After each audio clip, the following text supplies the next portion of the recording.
إن الحمد لله نحمده ونستعينه ونستغفره ونعوذ بالله من شرور أنفسنا وسيئات أعمالنا من يهده الله فلا مضل له ومن يضلل فلا هادي له وأشهد أن لا إله إلا الله وحده لا شريك له وأشهد أن محمدا عبده ورسوله اللهم صل وسلم وبارك وانعم على سيدنا وإمامنا وقدوتنا محمد وعلى آله وصحبه وسلم تسليما كثيرا أما بعد فالسلام عليكم ورحمة الله وبركاته. وعليكم السلام ورحمة الله وبركاته. Bienvenue dans ce nouvel épisode, une nouvelle émission consacrée à la famille en islam. Alhamdoulilah, on arrive à la fin de cette série très riche dans laquelle Cheikh Mahmoud Barakallahu Fi nous a accompagnés. Effectivement, on a parlé de la famille en islam et l'importance que la famille soit un ciment, qu'elle soit unie et qu'elle soit solide parce que les enjeux sont importants, les challenges d'autant plus. Et il faut absolument avoir en tête pourquoi cette famille, quel est l'objectif de cette famille, qu'est-ce qu'on attend derrière la constitution de cette famille. Et l'importance, c'est l'accompagnement vers le bonheur sur cette terre et dans l'au-delà. Et ça, c'est vraiment très très important. Alhamdoulilah, on a décidé de finir alhamdoulilah, cette belle série par un sujet d'une très grande importance. Qu'on a intitulé la piété filiale, le respect des parents, la bienveillance envers les parents, parce que ça fait partie de l'éducation. Ça fait partie de l'éducation dans un point de vue.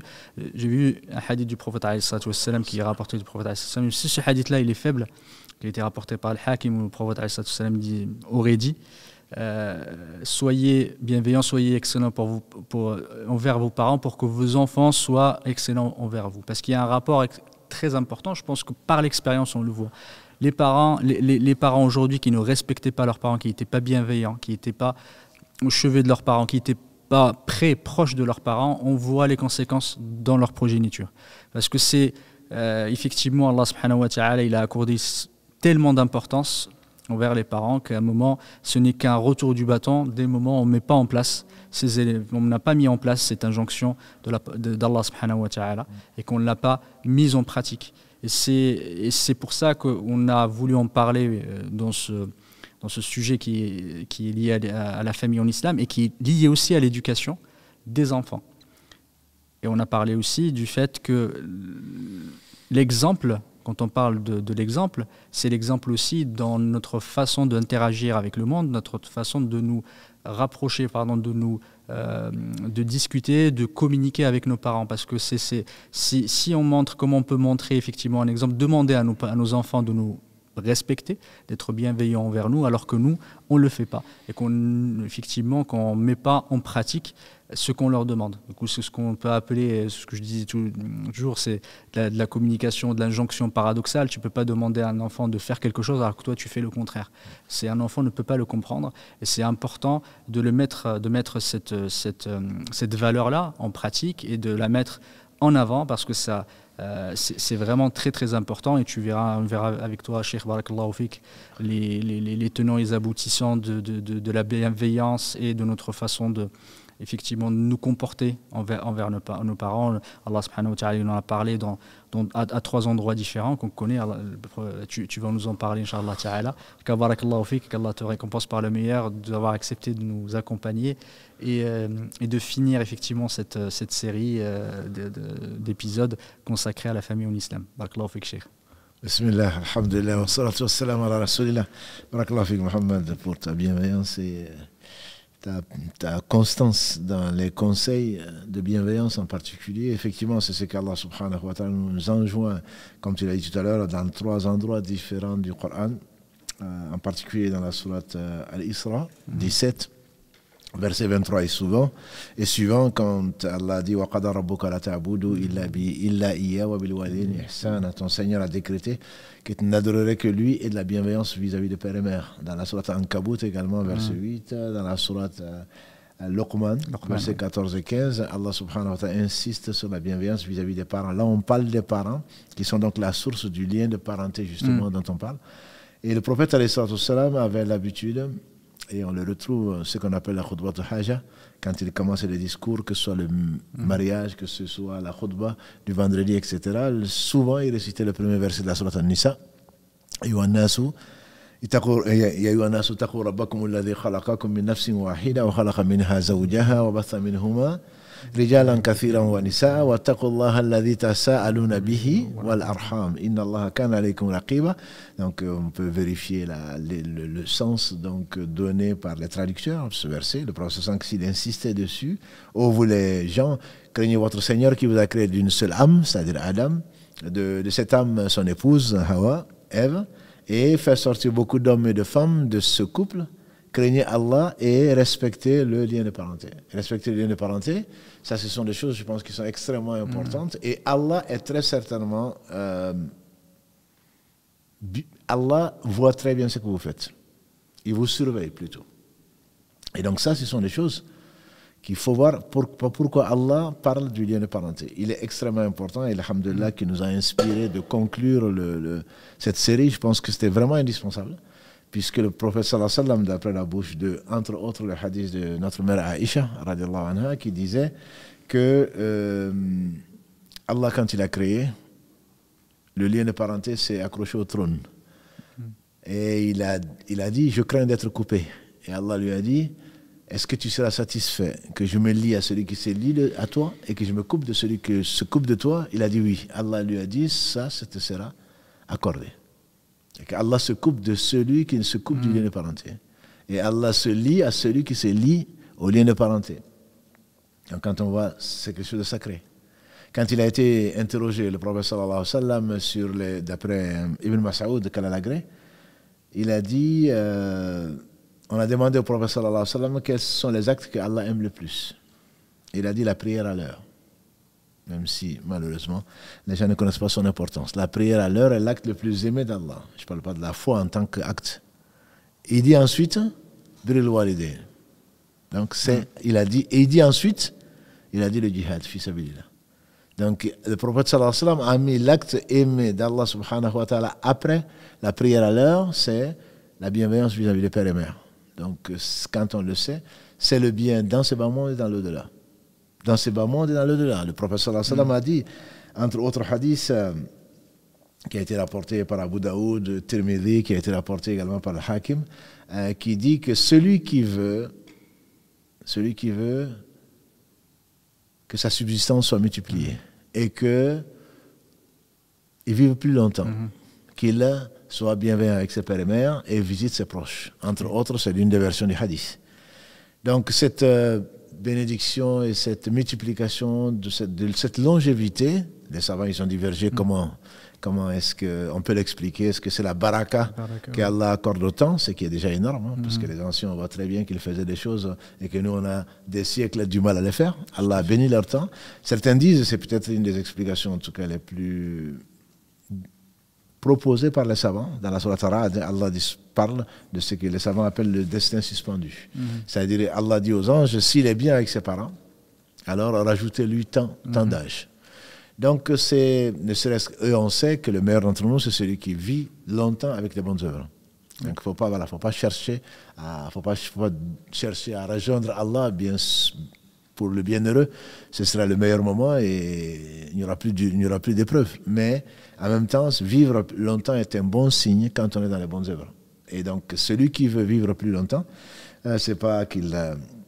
il ne va pas chercher l'immortalité, mais il va être bien avec ses parents. Et comme tu l'as si bien dit, l'exemple est encore beaucoup plus parlant. Quand on est bienveillant avec ses parents, il est clair que les enfants vont être bienveillants vis-à-vis de leurs parents, même si le hadith, comme tu dis, le Hakim, l'authenticité a été discutée, mais Allah dit dans la Sourate Al-Rahman,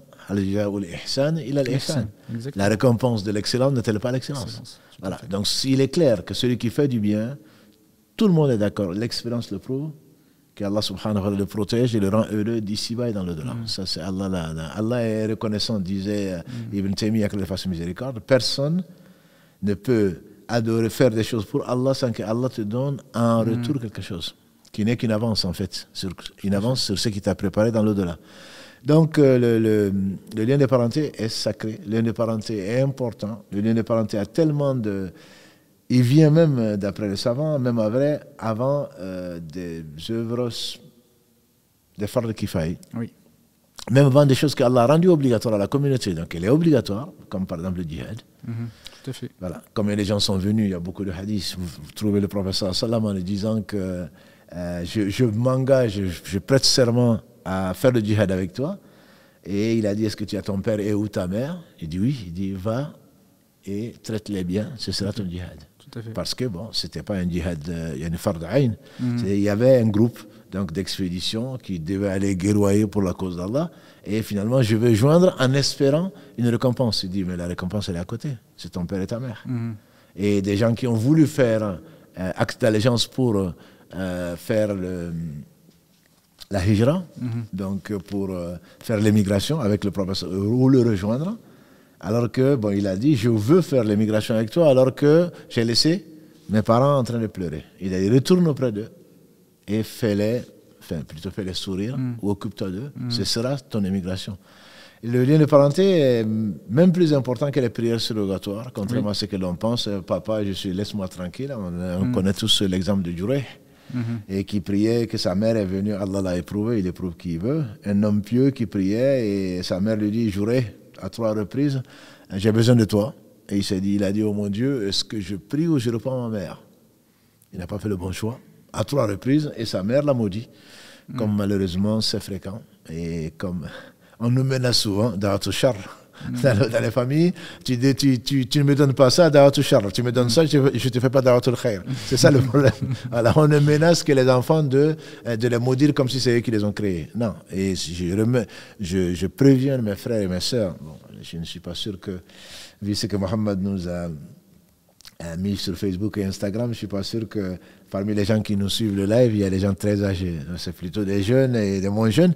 Mais je me préviens quand même mes frères et sœurs, le fait que quand on maudit, si la malédiction est méritée, comme l'a dit le professeur Salam, la malédiction se lève dans le ciel, traverse d'est en ouest et cherche la personne qui est maudite.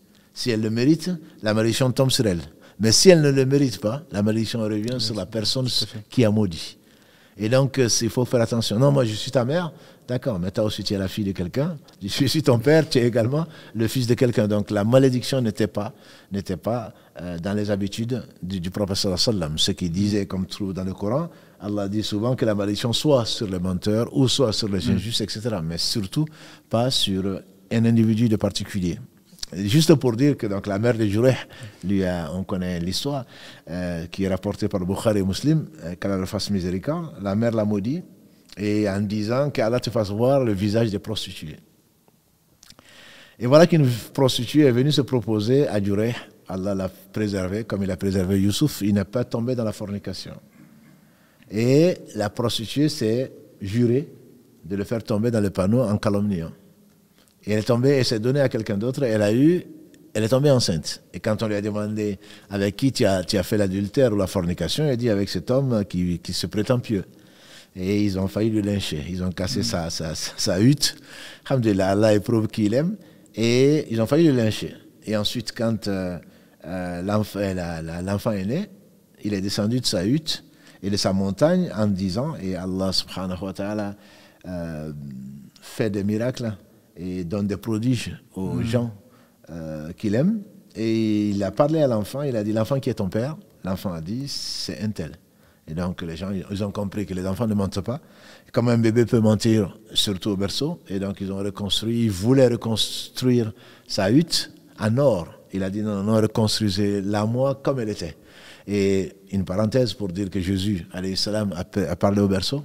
Et ce n'est pas parce qu'il a parlé au berceau qu'il est fils de Dieu ou autre chose. Allah fait ce qu'il veut et quand il veut. Donc ça, c'est un des exemples des enfants qui ont parlé au berceau. Il y en a d'autres. Et également, on sait que la piété filiale est une chose surtout avec la mère. Et comme on le sait, à qui je dois le plus, il dit ta mère, et ensuite ta mère, et ensuite ta mère, ensuite ton père. Et on connaît tous l'histoire de Ouais. Donc, Al-Qarni, qui est un prénom que certains d'entre nous ont utilisé. Oui, c'est un très beau prénom. C'est le prophète, alayhi salatu wassalam, il ne parlait pas de lui-même. Il a dit qu'il vous viendra, donc après moi, une délégation ou un bataillon du Yémen, et vous y trouverez Ouais al-Qarni. Il était d'abord de Mourad et ensuite de Qarn, c'est pour ça qu'on l'appelle al-Qarni, et il était atteint d'une maladie de la peau, et Allah l'a guéri, il lui reste que la trace de, on dira aujourd'hui, de 2 euros. Et celui qui le rencontre, qui lui demande des invocations, parce qu'il est bon avec sa mère. C'est celui qui croyait, entre autres Omar bin Khattab, qu'Allah l'a gré, chaque fois qu'il y avait une délégation qui venait du Yémen, il demandait est-ce que vous avez Ouais avec vous? Il disait non, on n'a pas Ouais. Hadith rapporté par l'imam musulman, entre autres. Non, il n'est pas là. Et une année, comme le professeur Salam l'a prédit, c'est ça la prophétie, et j'atteste qu'il est le messager d'Allah.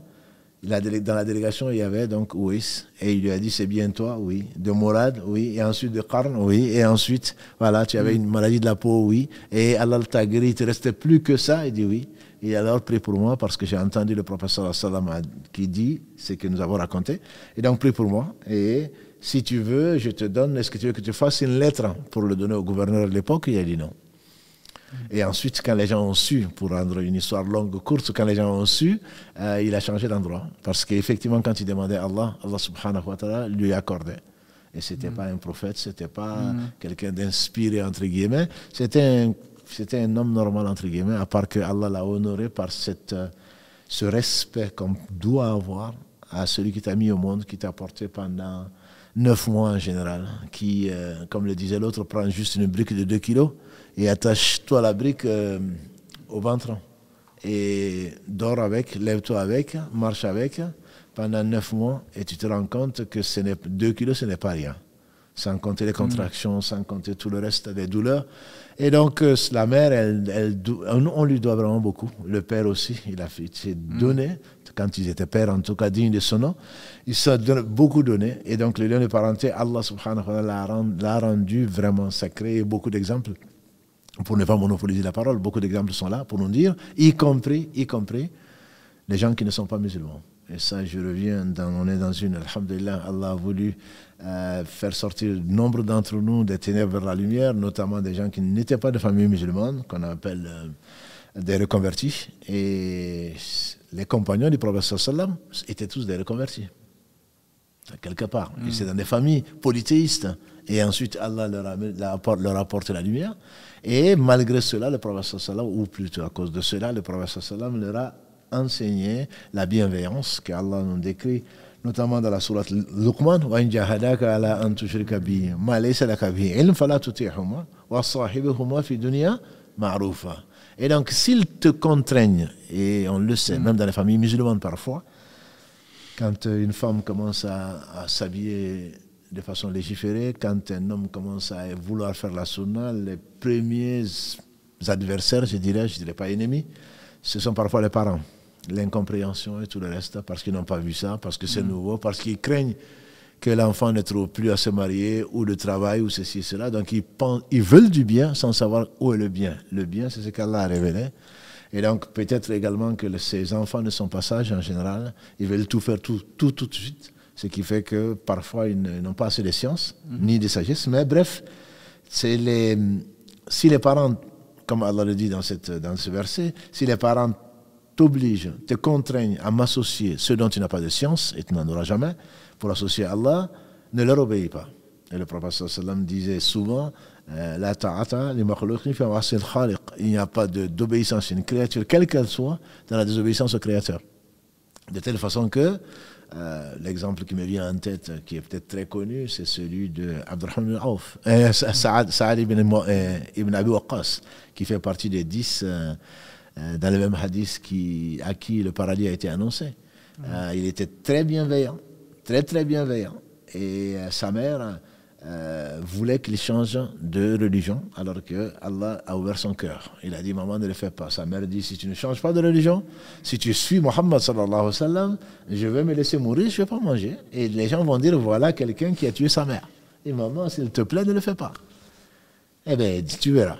Donc elle a commencé, un jour a passé, elle n'a pas mangé, 2 jours ont passé. Elle dit, maman, s'il te plaît, mange. Il s'est à manger. Elle dit, non, mais c'est ce que tu verras. Et quand il a compris que vraiment Satan l'avait possédé, sa mère, et qu'elle tenait absolument à ce qu'il quitte sa religion, elle lui dit, maman, je te dis une chose.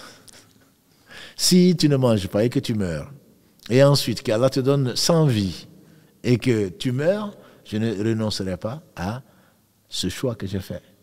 Et ça, c'est la foi véritable. Il est au paradis, alhamdulillah. Allah lui a donné ce qu'il a donné aux gens qu'il a aimés.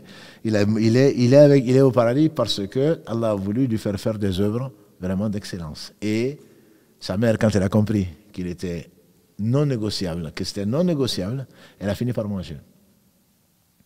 C'est pareil pour Abdallah ibn Ubay as-Saloul, qu'on connaît dans la Sourate 63.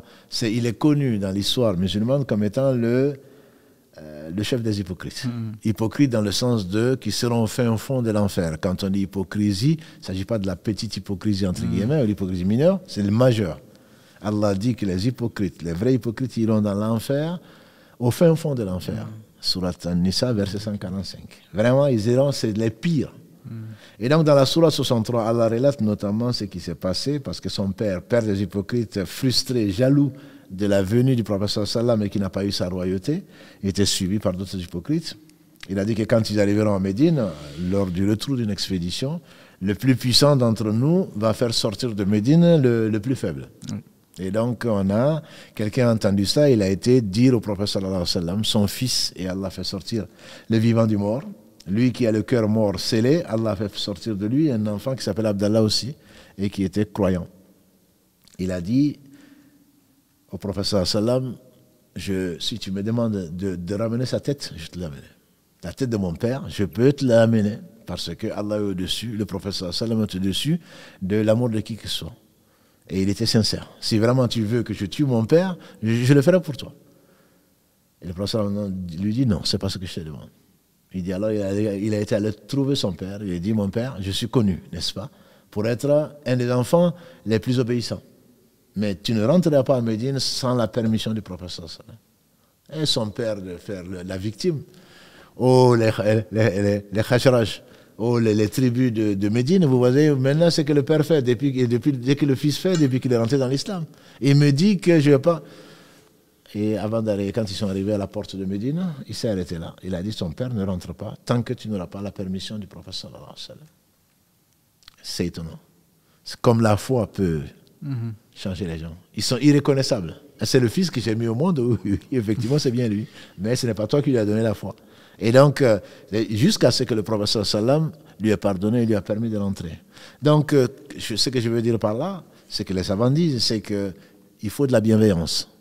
Asma, quand l'agré, la fille d'Abou Bakr, quand l'agré, lui et sa fille, et ses filles même, quand lors de la trêve de Hudaybiyah, sa mère est venue la visiter.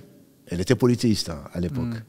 Son grand-père aussi d'ailleurs. Et donc, elle est venue voir le prophète sallallahu alayhi wa sallam. Ma mère est venue, elle est polythéiste, elle est venue me demander des choses. Est-ce que je lui donne? Le prophète sallallahu alayhi wa sallam dit, mais bien sûr, sois bienveillante avec elle. Donc, ce n'est pas parce que son père ou sa mère ou ses frères ne sont pas dans le droit chemin que Allah t'a montré, toi, et qui t'a permis de suivre, que tu te dois de couper les liens ou de mal les traiter. Et accompagne-les de la meilleure des façons dans ce monde-là. Donc ce n'est pas une excuse pour les ignorants qui viennent de découvrir l'islam, entre guillemets. Je parle même des musulmans nés dans les familles musulmanes qui se prennent pour des savants. Donc il faut vraiment respecter le lien de parenté, père et mère surtout. Et au-delà de cela, le prophète sallallahu alayhi wa sallam a dit, à qui je dois le plus de bienveillance, il a dit ta mère, il dit ensuite ton père, ensuite ta sœur, ensuite ton frère et le proche en proche. Dans 19 versets, Allah nous recommande de tenir le lien de parenté. Et dans 3 versets, il menace de malédiction les gens qui coupent le lien de parenté. Donc il faut le savoir, c'est un ordre d'Allah subhanahu wa ta'ala. Donc le lien de parenté, il est vraiment sacré, même si on ne choisit pas son père, on ne choisit pas sa mère, on ne choisit pas ses frères et sœurs. Mais ce sont des choses par lesquelles, disent les savants, Allah subhanahu wa ta'ala continue de déverser sa miséricorde. Si Allah avait voulu, on serait tous des clones, ni père ni mère, chacun serait reproduit. Voilà. Mais Allah a voulu un. sauver et préserver la famille, qu'il y ait des mariages interdits, soit de façon définitive, soit de façon temporaire, voilà, à cause des liens de parenté ou de parenté née soit par le sang ou par le lait. Et également, Allah subhanahu wa ta'ala a voulu par là qu'il y ait une miséricorde même après. Parce que s'il y a un lien de parenté, cela veut dire qu'on va continuer à prier pour son père, on va continuer à prier pour sa mère, on va continuer à dépenser, on va continuer à faire du bien pour eux, alors qu'ils sont déjà morts. Parmi les 3 choses que l'on connaît qui restent après la mort, le prophète sallam a commencé dans une version par un enfant pieux qui prie pour son père. Voilà. Donc ce sont des choses, c'est une miséricorde d'Allah que de prolonger notre vie au travers donc de ce lien de parenté. Ce n'est pas quelque chose d'anodin ou quelque chose c'est quelque chose de difficile, mais c'est vrai qu'on ne choisit pas son père ni sa mère, ni ses frères ni ses sœurs, et qu'on peut tomber sur des gens injustes.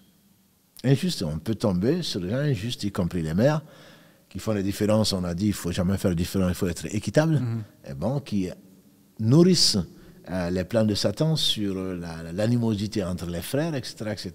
On peut tomber sur des pères qui sont injustes, on peut tomber sur des frères qui sont écervelés, mais néanmoins, comme on est venu trouver le professeur sallam en disant, moi je fais du bien à mes parents, à mes frères, à mes sœurs, et ils me renvoient du mal. Et le prophète alayhi salatu salam lui répond à cet homme, comme pour nous, en disant, si ce que tu dis est vrai, alors tu ne cesses pas de les faire avaler de la cendre chaude. Parce que pour nous, le lien de parenté, c'est du commerce. Du commerce, c'est-à-dire, moi je fais du bien, il me fait du bien. Je lui fais des cadeaux, il me fait du cadeau. Je le visite samedi, il vient me visiter dimanche. Oui, si c'était comme ça se saurait. Ce ne serait pas très... Non, le lien de parenté, c'est même si on te fait du mal, tu fais du bien. Et ça, le preuve, elle est là. Le preuve, elle est là. Comme Allah cite souvent le cas d'Ibrahim, alayhi salatu salam, dans le Coran, notamment dans la sourate Maryam, où son père le menace de le lapider, et lui prie pour son père. Voilà. Et combien de cas on peut voir dans la famille des personnes qui ne pensent qu'à elles-mêmes, je dirais même qui ne pensent pas à elles-mêmes, parce que si elles pensaient à elles-mêmes, ce n'est pas injuste, qui ne pensent qu'à gagner, qui ne pensent pas aux autres, et puis finalement, oui, mais bon, moi j'ai essayé de bien leur parler, j'ai essayé de les visiter, 1 fois, 2 fois, non mais bon, quand même c'est pas possible. Si, c'est possible. Allah t'a éprouvé par cela. Tu ne les as pas choisis, c'est Allah qui les a choisis. Et par conséquent, tu te dois de rester, suivre l'exemple du prophète sallallahu alayhi wa sallam qui te dit qu'il soit humilié, que son nez traîne par terre. On dit qui? Il dit celui, entre autres, l'un des 3, celui qui a l'occasion d'avoir son père et sa mère qui n'en profitent pas pour entrer au paradis. Voilà. Donc ce n'est pas toi qui choisis. Allah t'ouvre une porte vers le paradis. Le père et la mère, dans plusieurs hadiths, sont la porte centrale du paradis. C'est la porte centrale. Et donc, ce n'est pas, tu ne vas pas rentrer au paradis comme ça pour avoir un père, masha'Allah, qui est parfait de comportement, ta mère, n'en parlons pas, tes frères et sœurs, alors tout va très bien. Bon, je ne dis pas que tu n'as pas de mérite, mais c'est une épreuve d'Allah.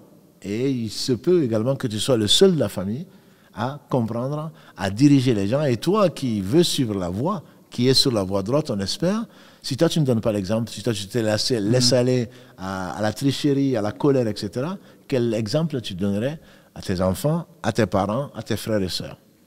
Wallahu alam, c'est le sujet, il est très vaste. Le sujet est très vaste. Effectivement, quand tu parlais de l'importance de la bienveillance envers les parents, et quand tu citais les versets tout à l'heure, effectivement, dans l'enchaînement, où Allah subhanahu wa ta'ala a associé la bienveillance envers les parents à la chose la plus importante, c'est l'unicité et la croyance, la foi en Allah subhanahu wa ta'ala. Le fait qu'Allah subhanahu wa ta'ala, quand il associe 2 choses, il l'associe dans un but. Ce n'est pas fait effectivement de façon hasardeuse. Il y a toujours une raison. Et c'est pour marquer son importance. Et c'est vraiment, il faut juste en regardant les trois versets, les 3 sourates, c'était toujours l'enchaînement. Effectivement, il y avait Allah subhanahu wa ta'ala parle de la chose la plus importante, celle de croire en lui, croire Allah subhanahu wa ta'ala, et après il parle de la bienveillance et ensuite tout à fait. Exactement. Et quand tu parlais tout à l'heure le fait de subir, en tout cas de patienter vis-à-vis des méfaits, enfin pas des méfaits, mais en tout cas quelques agissements de la part des parents qui peuvent être discutables, quel pire effectivement agissement que quand tes parents te demandent de sortir de la religion et juste après Allah subhanahu wa ta'ala dit il faut accompagner les parents de la meilleure des façons. Nous, des fois, on se plaint, oui, mes parents, ils m'ont fait ça. Bon, mes parents, ils m'ont prié ceci, ils m'ont pas laissé ceci, ils m'ont pas laissé se marier avec une telle. Exactement. Quel est le pire que la pire chose qu'un parent peut te demander que de sortir de l'islam. Il n'y a pas pire. Et Allah subhanahu wa ta'ala, juste après, il dit il faut les accompagner de la meilleure des façons. Alors qu'ils ont fait quelque chose qui est la pire des injustices, comme le dit le Coran. Exactement. C'est la pire. Tout à fait. Et après ça, qu'est-ce qu'on peut chercher? On dire oui, les parents, je suis parti les voir, ils m'ont fait ceci, ils m'ont fait cela. Ils n'ont pas fait cela. Tout à fait. Voilà. C'est vrai. C'est une très très belle remarque. Il n'y a pas pire effectivement que de t'envoyer, de t'appeler à l'enfer pour l'éternité. Tout à fait. Et malgré cela, là, tu dis quand même de ne pas bien sûr leur obéir, mais de les accompagner de la meilleure des façons. Si seulement on avait des cœurs qui étaient ouverts à la révélation, en tout cas pour écouter la parole d'Allah, et qui rentrent dans le cœur, certainement nos comportements auraient changé. Parce que c'est quoi? Comme le dirait Omar, c'est même pas pour longtemps. Allah a voulu t'éprouver avec cela, prie pour eux. Prends l'exemple du prophète sallallahu alayhi wa sallam, prie pour eux, qu'Allah les guide, parce que c'est ce que tu auras gagné. C'est ce qu'a fait Ibrahim alayhi salam, qu'Allah nous donne un exemple. Prier pour son père, alors que son père voulait le lapider. Son peuple, prier pour son peuple, comme le faisait le prophète sallallahu alayhi wa sallam, alors qu'il voulait le tuer. Quand on arrive à ce stade, à ce moment-là, il est certainement, grâce à Allah, on est arrivé à la paix. Parce que le chemin droit veut dire que dans ce bas monde, tu dois être heureux déjà. Ne sois pas là dans le fait de ne faire que se plaindre. Et comment tu vas connaître le bonheur en ne faisant que te plaindre d'Allah à ses créatures. Moi, c'est alhamdoulilah qu'Allah nous donne des femmes pieuses et donne à nos épouses des hommes pieux. Ça me rappelle cette histoire avec Ibrahim alayhi salam quand il est venu trouver son fils Ismaïl et il a porté absent. Que nos sœurs y pensent et que les frères y pensent. Quand il a trouvé absent, on le sait très bien, il a dit où est Ismaël, il est parti à la chasse. Et il ne vivait pas de RSA ni de... Voilà, donc il a été cherché, c'était son métier, il allait chasser. Quand il dit alors comment vous allez? Et elle a commencé à dire et ça ne va pas, et rien ne va. Il l'a écouté, il n'a pas dit femme, crains Dieu, non. Il a dit, quand il reviendra, tu lui passeras le salam et tu lui diras de changer le seuil de sa porte. Mais c'est tellement vrai. Mais comment tu veux être heureux en n'appréciant pas ce qu'Allah t'a donné, comme on a dit tout à l'heure avant le début de cette émission. Quelqu'un qui est atteint de cancer du sang. Allah seul sait quand il va partir, comme nous aussi. Il a une leucémie. Je l'appelle, je dis comment ça va, ou je lui écris, il me dit chaque jour est un cas de nouveau. Tu ne sais pas si tu vas attendre le soir, tu ne sais pas si tu vas te réveiller. Et nous, au lieu de remercier Allah, on est là en train de râler, on n'a pas ça, ça ne va pas, ça ne va pas. Quel exemple tu as de nos enfants? Quel exemple tu as de nos enfants? Parce qu'il te manque ceci, parce que ton père t'a mal regardé, parce que ta femme n'a pas fait ceci, parce que ton mari ne t'a pas donné ça. Et quand Ismaïl est revenu, il était inspiré, il a dit, est-ce que quelqu'un ne m'a pas porté absent? Il dit, oui, un vieillard est venu, il m'a demandé où tu étais, et comment ça allait. Je dis que ça va pas, ça va pas, ça ne va pas, ça ne va pas. Il m'a dit de passer le salam et de te dire de changer le seuil de ta porte. Il a dit, ce vieillard, c'est mon père. Il m'a dit de divorcer avec toi. Et il s'est remarié, alhamdoulilah, il a écouté son père. Bon. Je sais que ça peut faire l'objet de beaucoup de débats. Il a écouté son père, et il n'a pas regretté. Allah lui a donné une femme meilleure. Et il est revenu, le patriarche, Ibrahim alayhi salam, le père des musulmans, et il a dit où est Ismaïl? Alhamdoulilah, Ismaïl, il ne dormait pas, il a été cherché, il était à la chasse en camp. Et il dit, comment ça va? Il dit, alhamdoulilah. Mais alhamdoulilah, on n'a pas à se plaindre. Il dit alors passe-lui le salam quand tu vas revenir et dis-lui de garder le seuil de sa porte. Et donc, quand Ismaïl est venu encore, il a demandé est-ce que, à la nouvelle épouse, est-ce que quelqu'un m'a apporté absent? Oui, oui, il y a un vieillard de belle allure, déjà rien qu'à le décrire, de belle allure, et qui m'a demandé où tu étais. J'ai dit que j'étais parti à la chasse et il m'a dit comment ça allait. Je lui ai dit que ça va très bien, alhamdulillah. Et il m'a dit de te passer le salam et de garder le seuil de ta porte. Il dit ce vieillard, c'était mon père, et il m'a dit de te garder comme épouse. J'entends par là qu'il y a un bonheur dans ce bas monde, dit un ancien, et combien à qui Allah a fait miséricorde, celui qui n'a pas ce bonheur dans ce bas monde, il risque de ne pas le vivre dans l'au-delà. L'islam est venu pour nous libérer des craintes de ce bas monde, de la pauvreté, de l'anxiété, des maladies, etc., sachant que tout a été prédestiné, qu'Allah ne fait que le meilleur, pour nous faire sortir de ces craintes-là, une crainte que Allah et donc que tous nous craignent et qu'on soit des hommes et des femmes qui sont libres. Si on arrive à ça dans nos familles, mais quel bonheur! Que les enfants reviennent à la maison et qu'ils trouvent leurs grands-parents ou pas, c'est avec plaisir. Alors que là, dans certaines familles, quand il y a un étranger, ah ça y est, tout le monde fait la tête, il va me prendre encore ma chambre, il va me prendre encore mon lit, il va manger ce que j'ai gardé. Non, au contraire. Le prophète sallallahu alayhi wa sallam a dit, celui qui croit en Allah au jour du jugement dernier, qu'il honore son hôte. Si tu ne transmets pas ces valeurs par l'exemple, comme tu nous l'enseignes, par l'exemple, mais comment tu es, ton père vient, ah encore, il y avait un village, et pour combien de temps, ah, ça y est, mes économies, il va encore la demander, il est encore malade, il va falloir l'amener à l'hôpital. Tes enfants, ils entendent ça. Un jour, ils vont te mettre dans une maison de retraite, et tu risques de mourir là-bas. Au mieux, ils vont te mettre dans une maison de retraite. Tu as intérêt à avoir, des réserves à la retraite, exactement, pour pouvoir, ou alors en tout cas une assurance pour pouvoir mourir peut-être dans une maison de retraite. Non, mais c'est clair. Le lien de parenté, si Allah l'a rendu sacré, c'est parce que ça soutient, mais c'est pas une génération, c'est toutes les générations se lient les unes aux autres. C'est comme une chaîne. Tout à fait. C'est comme une chaîne parce que si effectivement toi tu t'es occupé de ton père, tes enfants vont s'occuper de toi, ainsi de suite, on n'aura pas besoin de la sécurité sociale, on n'a pas besoin de caisse de retraite, et un moment viendra d'ailleurs, comme l'a dit le prophète sallam, où on va chercher des gens pour leur donner la zakat, en espérant qu'ils seront meilleurs que nous et qu'ils auront observé les commandements d'Allah subhanahu wa ta'ala. Kabarakallahu fik, jazakallahu khairan. Quand on parlait du lien de parenté, Silatul Rahim, effectivement, est importante, mais elle passe d'abord, juste une petite remarque, elle passe d'abord par celle des parents. Parce que sans les parents, tu n'auras pas de rahim, tu n'auras pas de famille. Parce que c'est eux qui t'ont permis effectivement d'avoir cette famille. Que ce soit tes frères, que ce soit tes oncles, que ce soit tes grands-parents, c'est au travers de tes parents que effectivement, si tu n'es pas bienveillant envers tes parents, comment veux-tu être bienveillant vis-à-vis des autres? Tu n'as pas de père, tu n'as pas de grands-parents, tu n'as pas d'oncle. Tu n'as pas d'oncle, tu n'as pas de frère. Et même tes enfants, si tes parents ne t'avaient pas eu, tu ne pourrais pas avoir d'enfants. Du coup, c'est la porte, effectivement, si on peut considérer comme étant la porte vers la piété filiale. Et c'est vers eux que ça soit se diriger en premier et pas être bienveillant envers le reste des membres de ta famille et oublier tes parents. C'est rare. C'est rare. Et ceux qui sont bienveillants envers leurs parents, obligatoirement, parce que tu aimes tes parents, tu devrais aimer ceux qui. D'ailleurs, Ibn Omar Kalalagré, ainsi que son père, il a dit qu'un homme est venu trouver le prophète en disant j'ai fait un péché grave. Il a dit est-ce que tu as ta mère encore? Il a dit non. Pauvre de moi, j'ai pas ma mère. Il dit, est-ce que tu as une tante? Il dit, oui, j'ai une tante maternelle. Il dit, alors, sois bienveillant avec elle.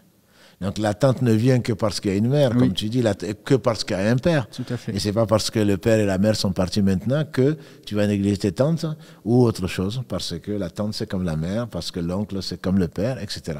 Et c'est ce qu'Allah a voulu, subhanahu wa ta'ala. Tout à fait. Et la bienveillance des parents passe aussi par la bienveillance de leurs amis.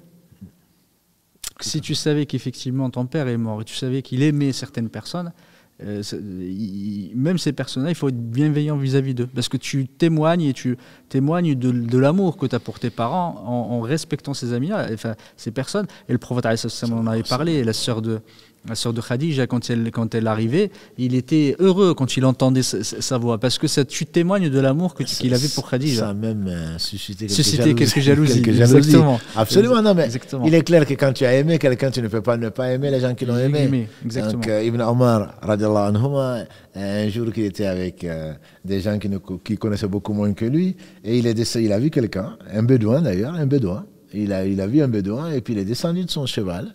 Il a fait monter le bédouin sur le cheval et il y a mis son turban. L'autre qui dit non mais c'est des bédouins. Si tu les honores comme ça, ils vont te marcher sur la tête. Il dit non, c'était un ami d'Omar bin Khattab.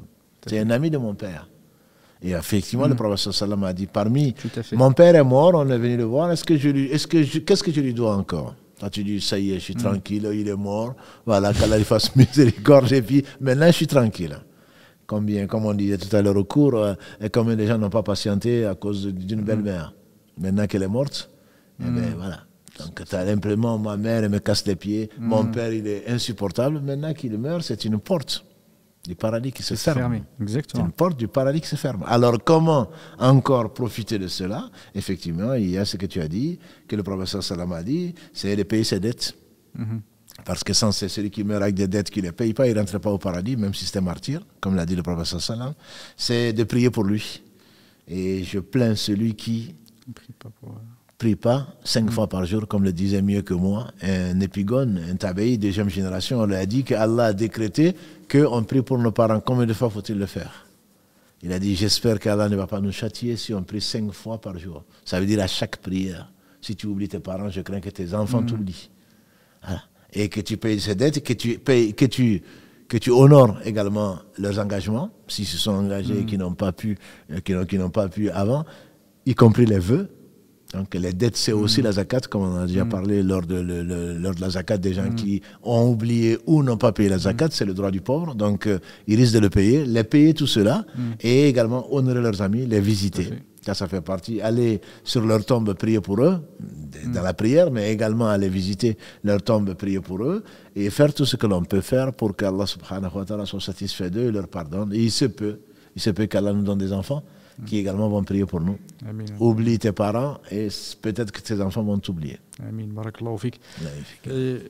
J'aimerais, Cheikh, si tu me le permets, qu'on profite effectivement de cette fin de cours pour qu'on parle du pendant de la bienveillance qu'on appelle uquq al-walidayn, qui est quelque chose d'extrêmement grave et qui forcément les gens le comprennent par la désobéissance. Parfois c'est traduit par la désobéissance aux parents, alors que ce n'est pas seulement la désobéissance, c'est quelque chose de beaucoup plus large. Le uquq, c'est quelque chose, c'est le fait de couper, c'est le fait de mettre à mal effectivement la relation que tu as avec tes parents de plusieurs des façons. Et si tu pouvais, Inch'Allah, nous en parler, parce que parfois on a quelquefois on a une façon de nous comporter vis-à-vis de nos parents, on a l'impression que c'est normal, on dit effectivement que c'est quelque chose qu'on peut faire, alors que ça peut faire partir de l'uquq al-walidayn qui est extrêmement, c'est un péché extrêmement grave. C'est sûr. Effectivement, quand Allah dit, et tu nous l'as très bien repris, quand on te pousse au pire des choses, de rester quand même bienveillant. Tout à fait. L'uquq al-walidayn, ça fait partie donc des plus grands péchés. Des plus grands péchés, des trois peut-être les trois, même souvent ça venait en deuxième partie. Après l'association Allah, c'est la désobéissance, ce qu'on traduit par désobéissance, comme tu dis, c'est pas de la désobéissance, c'est de la malveillance, c'est le non-respect, c'est l'insolence, c'est tout ce qu'on veut. Et l'insolence n'est pas forcément de dire à ton père, et alors, c'est pas que ça. C'est, Allah dit dans le Coran, dans la sourate notamment 17, ne leur dis même pas ouf. Et nous, ouf, ça c'est le minimum. Et qu'est-ce que tu as dit? Non, rien. Et tu fais la tête. Et l'insolence ou cette désobéissance va au point que, disent les savants, le fait que de regarder son père droit dans les yeux. Moi, de mon temps, on ne connaissait pas la couleur des yeux du père. On avait toujours la tête baissée. On n'osait pas regarder. On n'osait pas regarder. Parce qu'on nous a appris à ne pas le faire, que c'était de l'impolitesse. Ça va, le fait que quand tu arrives, ou quand ton père arrive, tu ne te lèves pas. Ça dépend de culture. Ça va au fait que tu t'assois avant ton père.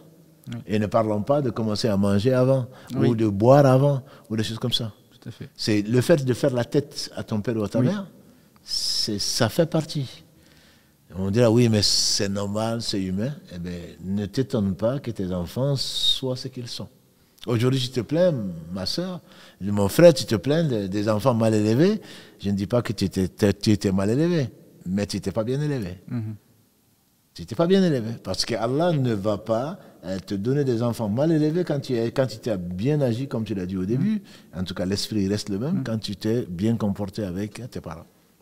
Donc ce n'est pas que ça, c'est surtout le cœur. Allah regarde le cœur, et si ton père ou ta mère ont un ressenti justifié, je crains qu'il n'ait pas besoin de... Même tu leur donnes l'or du monde, tu leur construis ce que tu veux, tu leur donnes la voiture que tu veux. Ah mais ils sont ingrats, c'est toi qui es ingrat. Quand l'homme est venu réciter le poème, les Arabes aiment bien les poèmes, je t'ai mis au monde, je t'ai nourri jusqu'à l'âge de l'adolescence. Ensuite, j'ai été préoccupé par ton bien. Si tu allais mourir, tu allais vivre. Le minimum de la reconnaissance, c'est au moins de ne pas être malveillant. Quand il a récité ça, le prophète aurait dit, toi et ce que tu possèdes appartiennent à ton père. Tout à fait. Voilà. Donc quand ton père te demande, je ne parle pas de ceux qui ont acheté la vie de ce bas monde contre l'au-delà, je ne parle pas des injustes qui te demandent de ne pas donner à manger à ton épouse, à tes enfants. Non, ça ce ne sont pas des pères, c'est des pères avec des petits P. Ils ne méritent pas, je veux dire, ils méritent bien entendu la bienveillance, mais je ne parle pas de cela, ce ne sont pas des exemples. Mais quand tu te rappelles qu'un père, quand jamais il ne veut ton malheur, il te fera toujours passer avant lui si tu demandes quelque chose qu'il est vraiment dans le besoin. Je dirais même, il n'a même pas à te demander. Parce que demander, c'est forcément s'humilier. Comment tu imagines ton père ou ta mère en train de... Tu peux me donner ça parce que je suis dans le besoin. Et encore, je le dis parfois, quand on attend le mois de Ramadan pour ramasser 5 euros de zakat al-fitr pour l'envoyer au bled, pour s'occuper de sa mère ou de sa tante qui est malade, moi je dis, mais c'est une honte. Tu attends une fois pendant le Ramadan, à la fin du Ramadan, pour ce qui est quelque part le déchet, pour purifier ton jeûne, c'est ce que tu vas donner à ton père ou à ta mère. Tout à fait. Voilà. C'est honte. Quand tu entends quelqu'un te dire j'ai une zakat à donner, une zakat al-mal, est-ce que je peux la donner à mes parents? Absolument. Pas plus tard qu'aujourd'hui, j'ai reçu un message comme ça. Moi et ma femme, peut-être qu'il est en train de nous écouter, moi et ma femme, on a de la zakat, est-ce qu'on peut le donner à sa mère? Je m'étonne, wallah, je m'étonne.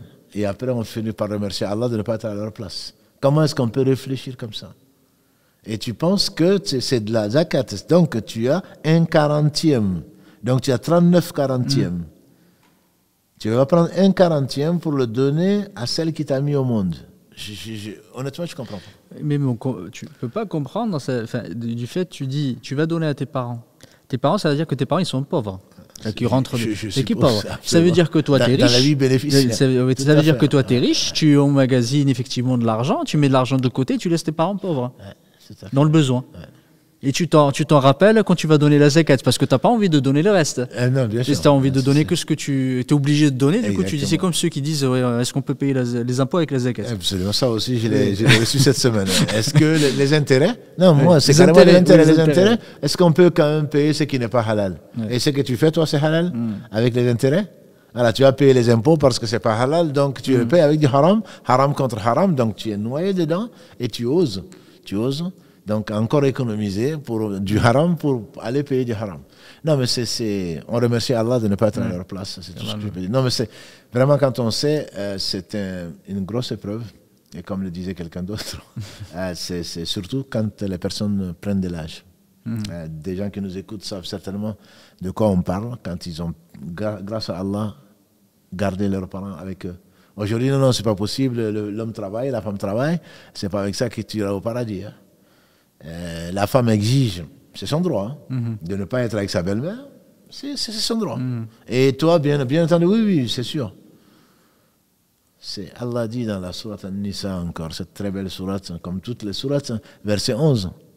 Les parents et les enfants, vous ne savez pas ce qui sont le plus utiles pour vous. Et toi, tu as choisi les enfants et madame par rapport à tes parents. Et le prophète te dit que tu sois humilié, que ton nez traîne par terre si tu as ton père et ta mère et tu n'en profites pas pour entrer au paradis.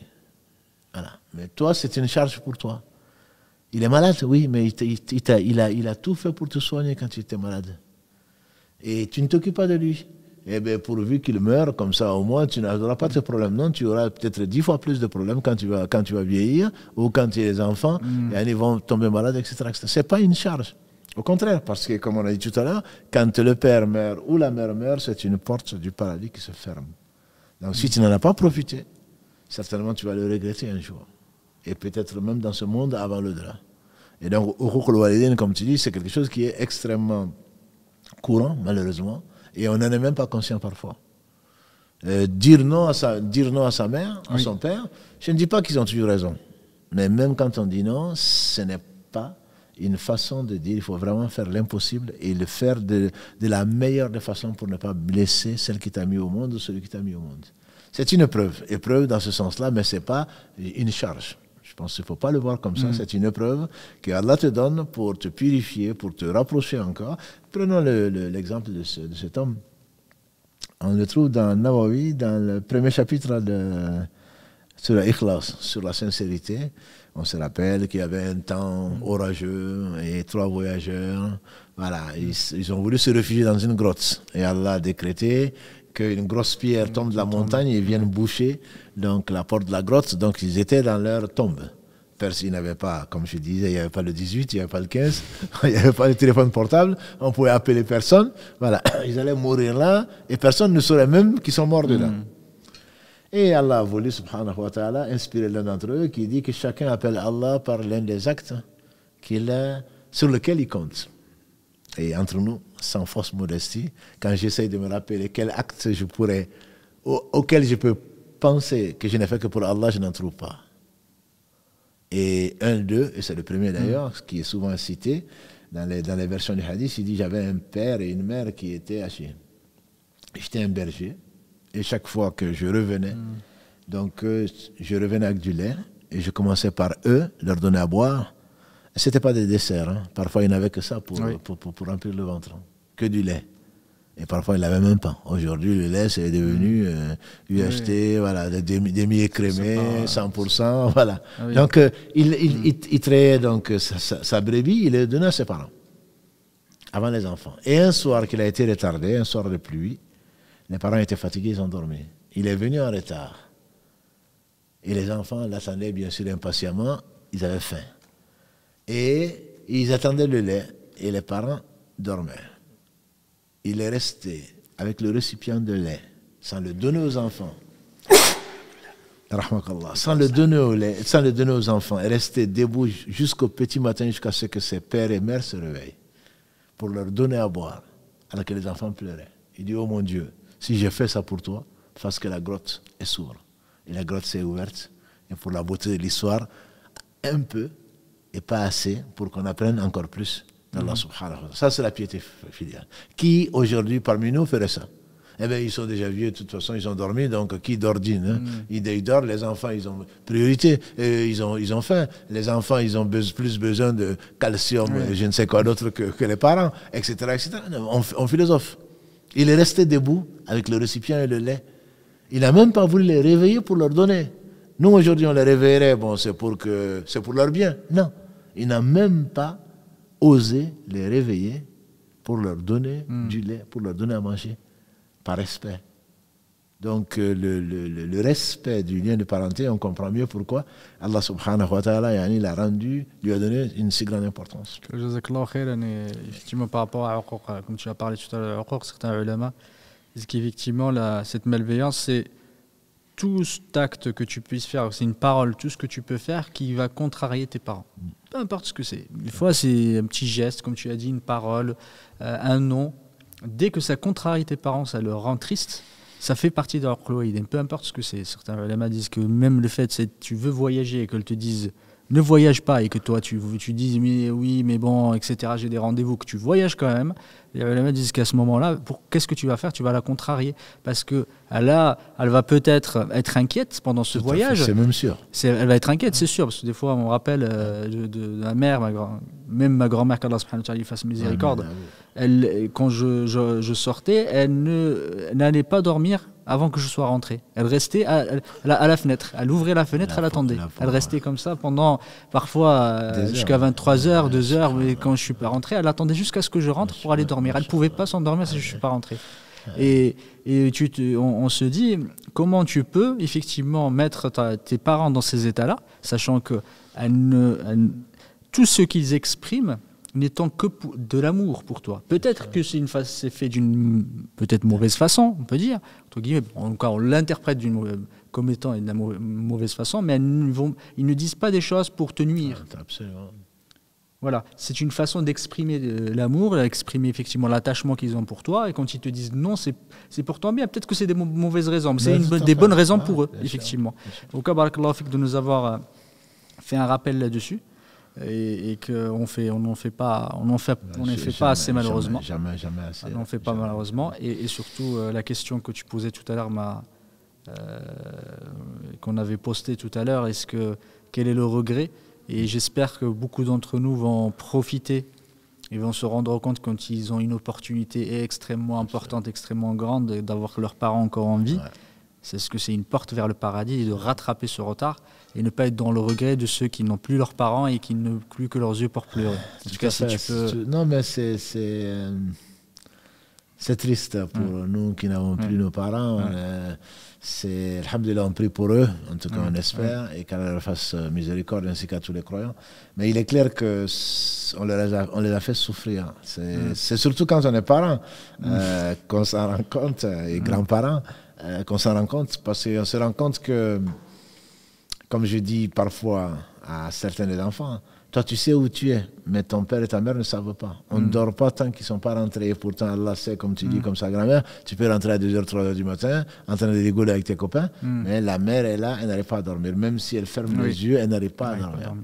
Et parmi les choses qu'il faut nous rappeler, c'est que les meilleurs d'entre nous disaient que tout ce que tu peux faire pour éviter justement je ne sais pas comment on peut traduire ça, le fait de faire mal aux parents, il faudrait éviter, au point qu'il il faut demander même la permission pour aller faire le hajj. Oui, tout à fait, exactement. Même pour aller voyager. Le voyage, c'est ce qui m'a rappelé ça. Même pour aller faire le hajj, parce que Allah dit Mani sata ilayhi sabila. Est-ce que ton père a besoin de toi? Si pour le djihad, Allah ne te permet pas, le prophète sallam ne te permet pas d'y aller alors que tu les as laissés en train de pleurer, ton absence pour aller au pèlerinage, si ça cause quelque mal, tu leur demandes la permission. Ils te veulent du bien, mon fils, qu'Allah te bénisse, ça te suffit. Ça te suffit parce qu'Allah sera satisfait de toi. Et donc, il y a beaucoup de choses. Il y a des choix qu'on doit faire. Demander conseil à quelqu'un, et le conseil est une obligation. Donner le conseil plutôt est une obligation. Ad-dinu nasiha, comme Allah sallallahu alayhi wa sallam. Et ça prouve l'importance de la chose. Au moins, demande à ton père, j'ai ce projet-là, qu'est-ce que tu en penses? Tu diras, mon fils, moi je ne suis pas compétent dans le domaine, mais il va te bénir. Ça veut dire que tu le considères comme son avis te paraît important. Rien que ça. Et rien que ça, il se peut que Allah subhanahu wa ta'ala t'accorde une bénédiction. Mais tout ça pour nous, non, on va demander aux copains, qu'est-ce que tu penses de ça? On va demander à je ne sais qui d'autre, qu'est-ce que tu penses de ça? Tu vas tenir compte de leur avis, alors que l'avis le plus important peut-être, c'est celui de tes parents, qui t'aiment et qui ne veulent, comme tu dis, qui ne te veulent que du bien. Ils ne savent certainement pas tout, ça c'est sûr, mais ils ne te veulent que du bien. Et donc celui qui a un père et une mère, qu'Allah bénisse Muhammad sallallahu alayhi wa sallam, et qui n'en profite pas pour rentrer au paradis, certainement il va le regretter. Parce que les portes vont se fermer, un jour ou l'autre, on partira peut-être avant eux, mais les nôtres sont, enfin en tout cas les miens sont partis avant moi. Donc vraiment il faut essayer de rattraper, si le temps perdu se rattrape. Le proverbe dit que le temps perdu ne se rattrape pas, mais au moins on peut essayer de rattraper un peu et d'aller les embrasser, d'aller leur demander, d'aller les soigner, même s'ils n'ont besoin de rien, ils ont toujours besoin de ta présence. Ils ont toujours besoin de ta présence. C'est comme disait une personne que j'aime bien, le regard d'une maman, c'est un médicament. Voilà. Donc tout ça, on n'en profite pas jusqu'au jour où ils disparaissent. On pense être déchargé et puis en réalité, on a probablement perdu beaucoup de temps. Barakallahu fik. Allah fik. Jazakallahu khairan. Je pense qu'on va... Je ne sais pas s'il y a Mohamed, il y a des questions.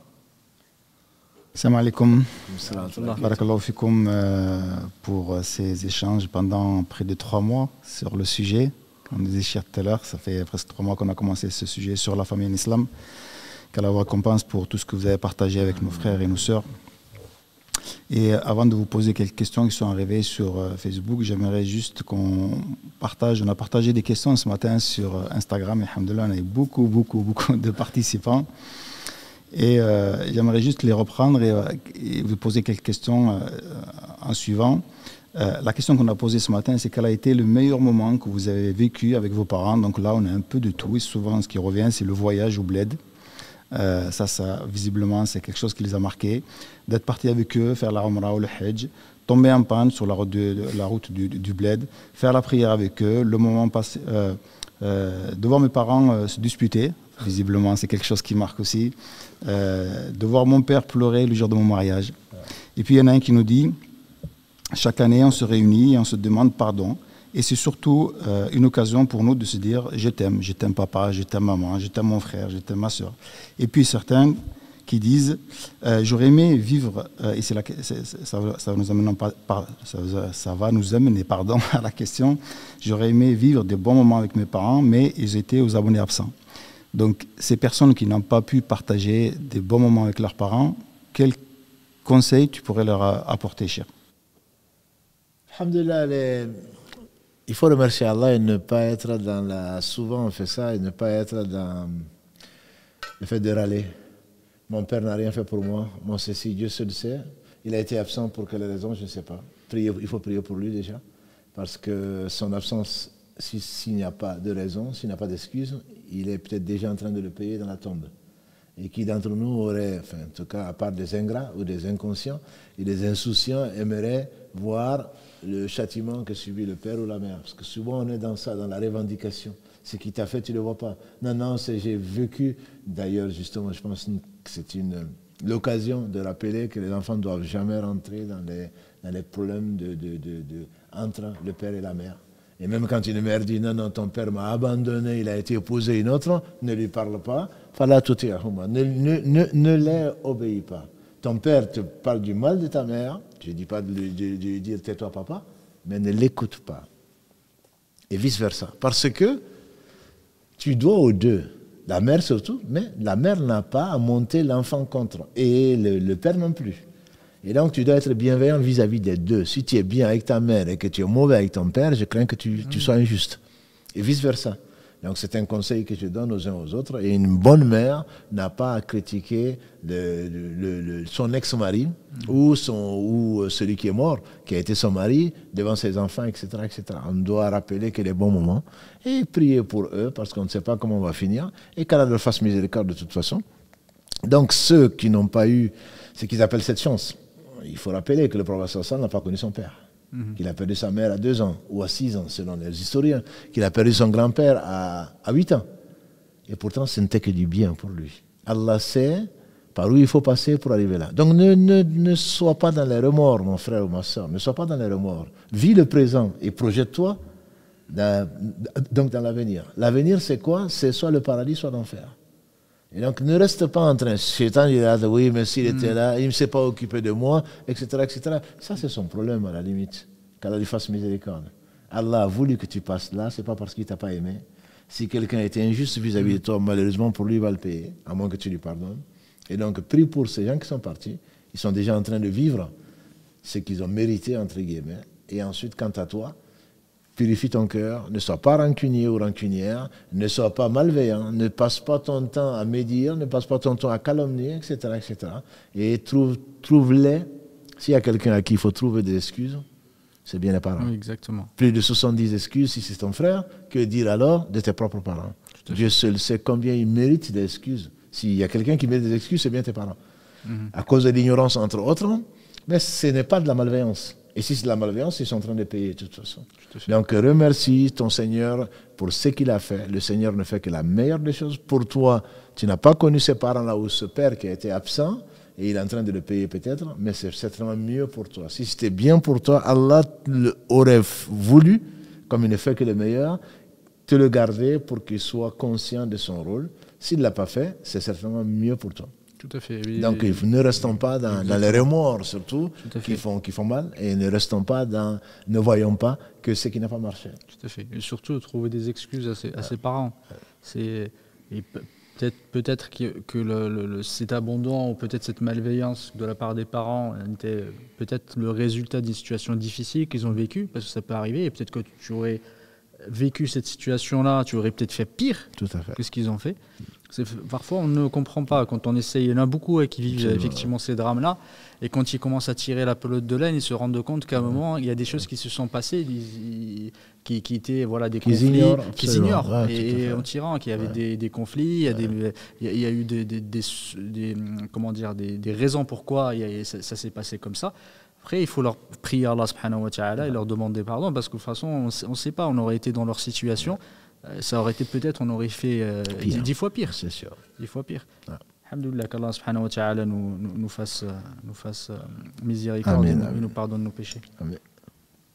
Alors, une autre question qu'on avait posée, qui a fait beaucoup de réactions aussi, c'était quel est votre plus grand regret dans les relations avec vos parents? Donc là aussi, on a pas mal de réactions, alhamdulillah, ne pas avoir montré assez d'amour, de ne pas avoir passé assez de temps avec eux, d'avoir été trop pudique dans mes questions avec eux, de ne pas avoir été correct avec eux pendant mon enfance, d'avoir désobéi, de ne pas avoir été l'enfant dont ils avaient rêvé et de leur avoir causé beaucoup de soucis. La question, c'est est-ce trop tard pour rattraper cela? Et si les parents ne sont plus de ce monde, comment on pourrait rattraper ces erreurs-là, on va dire, ces regrets? C'est la question sur laquelle a fini aussi Mohamed. C'est mon père est mort, on a été voir le prophète sallam, et qu'est-ce que je lui dois? Est-ce encore comme birr walidain, comme bienfait? Le prophète sallam a dit, c'est que nous avons donc dit, c'est de payer ses dettes, de prier pour lui. Non, il n'est jamais trop tard, tant qu'il y a de la vie, il y a de la vie, il y a de l'espoir. Mon père aurait aimé faire le pèlerinage. Est-ce que je peux le faire à sa place? Il a dit, fais-le. Mon père est mort alors qu'il devait 2 mois de jeûne. Ce n'est pas le mois de Ramadan, bien sûr. C'était un vœu qu'il a pu faire, mais fais-le. Tout ça, donc tout ce que... Tu t'imagines ton père s'il était là? Ah, mon père aurait été fier de moi, on entend ça. Mais bon, tu n'en sais rien du tout. Mais ce que tu sais, c'est que je veux faire du bien, et tout bien que tu fais reviendra à ton père. Ne serait-ce que pour ça. Je vais être meilleur parce que le bien que je vais faire, Allah va le compter pour mon père ou pour ma mère qui est décédée. C'est ça qu'il faut voir. C'est bien pour moi, mais en même temps, mes parents vont en profiter. Tout bien que tu fais, Inch'Allah, Allah va le compter pour tes parents. Morts, musulmans, bien entendu, etc. Donc, et tu ne seras pas lésé. C'est pas ça, cette partie est pour mon père, cette partie est pour moi. Non, tu auras 100%, voire 700%, de 10 à 700 fois, ce que tu auras fait, et Allah va le verser dans le compte de ton père ou de ta mère qui est décédée. Donc, ce qu'il faudrait, il faut, et donc il faut se précipiter pour faire du bien, et pas pour que mon père soit fier de moi. Allah seul sait dans quelle situation il est. Tu regrettes une chose, c'est d'avoir perdu du temps. Alors ne perds plus du temps à râler, ne perds plus du temps dans les remords. Il est temps, maintenant le temps est au travail. Travaille, et Inch'Allah, il se peut que Allah subhanahu wa ta'ala multiplie tes péchés, et il y en a beaucoup, surtout au mariage, donc les erreurs de casting. Les parents rarement sont d'accord avec toi, et toi tu es passionné, et c'est cet homme qu'il te faut, c'est cette femme qu'il te faut, et maintenant tu n'as que ce que tu mérites. Voilà, donc, alhamdulillah, qu'Allah leur pardonne, qu'Allah nous pardonne. Non, il faut prier pour eux, ça vraiment, qu'Allah bénisse cet homme à qui on fait dire que si tu ne pries pas 5 fois par jour pour tes parents, c'est que tu auras vraiment été ingrat. C'est vraiment le minimum, quoi. Et moi, je dirais, à chaque prière que tu fais, surrogatoire de nuit comme de jour, si Allah le veut, n'oublie pas tes parents, vivants ou morts. Et il y aura au moins un ange qui te dira ainsi qu'à toi aussi. Voilà. Donc c'est toi qui gagnes. Et, alhamdulillah, si tu es meilleur que ton père ou ta mère, votre dernier degré au paradis sera le degré du meilleur d'entre vous. Donc, alhamdulillah, tu vas les retrouver et tu vas les embrasser et ils seront contents de toi parce que grâce à Allah, au travers de tes œuvres, Allah les a montés. Il n'y a pas mieux que ça. Tu ne leur as pas acheté certainement une BMW, tu ne leur as certainement pas construit ce qu'ils auraient espéré, une maison à crédit, parce que souvent, malheureusement, les parents disent tout le monde a réussi, tout le monde a fait ça sauf toi. Oui, mais moi, je ne suis pas comme tout le monde. Allah m'a donné des ordres que j'essaye de respecter grâce à lui, mais demain, malheureusement pour eux, ils sont en train de le payer peut-être, mais demain, ils seront contents que tu n'aies pas fait ça, parce que grâce à Allah, au travers de ton dévouement, de ta piété, Allah les a fait montrer au 110e degré, ou les a fait pour sortir simplement de l'enfer. Parce que les croyants vont intercéder, comme on l'a vu mardi, les anges vont intercéder, les prophètes vont intercéder. Peut-être que tu vas intercéder pour tes parents. Quoi de mieux? Si ils ont mérité ce qu'ils ont mérité, Allah est juste, ils sont en enfer, et Allah te dit, intercède. Et tu demandes à Allah de les faire sortir de l'enfer et de les faire rentrer au paradis. Quel meilleur cadeau tu peux faire à quelqu'un qui est en train de cramer en enfer, qu'Allah nous en préserve. Et une autre question qu'on avait posée, bon, je ne vais pas toutes les faire parce qu'il y en a pas mal, il y a beaucoup de réactions, et qui a aussi eu pas mal de réactions. Il y a surtout une réaction qui m'a personnellement interpellé. Donc la question c'était quelles sont les activités que vous partagez avec vos parents. Donc là on a un peu de tout, de la sortie, des voyages, des shopping, etc. Et puis il y en a une, elle dit, on fait beaucoup de choses, la cuisine, des jeux, des sorties, etc. Sauf la prière. Sauf la prière. Donc, la question, ce serait comment cette personne peut amener ses parents ou sa famille peut-être à faire cette pratique qui est quand même assez importante. C'est, alhamdulillah, Allah fait sortir le vivant du mort, le mort du vivant. Si effectivement la prière a fait son effet, Inna salata tanha anil fahsha'i wal munkar, c'est la prière, et Allah dit vrai dans la sourate 29, verset 45, la prière empêche des choses blâmables et des turpitudes. Si Allah subhanahu wa ta'ala lui a donné à elle cette possibilité-là, si elle a des enfants ou des jeunes frères, commence par papa, lève-toi pour prier. Moi, je ne le ferai pas, il faut de la sagesse. Je dirais simplement, et les enfants, allez, on va prier. C'est la meilleure œuvre que Allah aime. Venez, on va prier. Alhamdulillah, elle se met au milieu, elle prie avec ses jeunes frères ou ses neveux ou ses nièces, etc., devant les parents. Et nous, on a tendance à rentrer chacun, pour si les parents prient, chacun de son côté. Moi, j'ai fait la cuisine d'abord, et parce que tout le monde entend, on a des invités, et donc c'est la nuit que je vais rattraper mes prières. Ce qui n'est pas, tu aides ta mère à la cuisine, ou ton père à la cuisine, parce qu'il y en a quelques pères modernes maintenant, et quand c'est l'heure, papa, je m'absente, il faut que j'aille prier. Ce sont des mots, des choses comme ça. Il va être fier intérieurement, même s'il ne prie pas. Il va être fier de toi. Et tu pries, et tu appelles les gens, les jeunes, allez, on va prier. Tu dis pas, papa, allez, lève-toi, on va prier, parce que ce serait dans le sens de acte. Surtout s'il y a des invités, etc., qui vont dire, non, mais regarde comment ils se comportent. Non. C'est pas parce que tu as peur, c'est pas parce que tu n'es pas émancipé que tu respectes les parents. Au contraire. Moi, je dirais, tu es émancipé parce que tu respectes les parents. Et donc, donner cet exemple-là aux plus jeunes, devant les parents, il se peut que, et prier bien sûr pour les parents, il se peut qu'Allah subhanahu wa ta'ala les amène effectivement, si ce sont les parents qui doivent amener les enfants à prier. Si c'est maintenant, on fait tout avec les enfants, effectivement, on leur offre monts et merveilles, parfois de grands frais, parfois avec de l'usure, et si on leur montre même pas, si on les entraîne même pas, ça ne donne même pas le goût de vouloir prier, certainement que c'est quelqu'un qui disait, le meilleur cadeau pour un enfant, ce n'est pas de lui acheter je ne sais quoi d'autre. Le meilleur cadeau, c'est de lui donner une bonne éducation. Et je trouve que c'est très vrai. C'est le meilleur cadeau qu'on puisse faire. Une bonne éducation ne va pas sans la prière. Surtout la prière en groupe. Je ne sais pas qu'est-ce que tu veux donner de mieux, que ce soit à l'Aïd ou que ce soit à n'importe quel moment. Il prend un jouet et puis dès qu'il a, et puis c'est fini, quoi. Un jour, 2 jours après, c'est fini. Alors que la prière, ça va durer toute sa vie et Inch'Allah, jusqu'à l'au-delà où on n'aura plus à prier. Et ça va l'élever à des degrés, ça va le rapprocher d'Allah subhanahu wa ta'ala. Et si tu ne lui donnes pas ça, je ne sais pas qu'est-ce que vraiment tu lui as donné. Et donc, qu'elle demande à Allah la sagesse, appelle au chemin de son Seigneur, dit Allah, par la sagesse et la bonne exhortation. Et le uquq al-walidain dont parle aussi Mohammed, c'est la désobéissance au père et mère, ou je ne sais pas comment le traduire, en tout cas la malveillance, pas la bienveillance vis-à-vis de ses parents, c'est aussi le fait de dire papa, c'est l'heure de la prière. Oui, exactement. Papa, c'est l'heure de la prière. Toi, tu dis oui, tu as dit, c'est vrai, c'est l'heure de la prière. Même si tu veux, mets ta montre ou ton réveil à l'heure de la prière. Mais tu l'as désobéi. Ah non, mais moi, la prière passe avant toute chose. Oui, mais elle ne passe pas.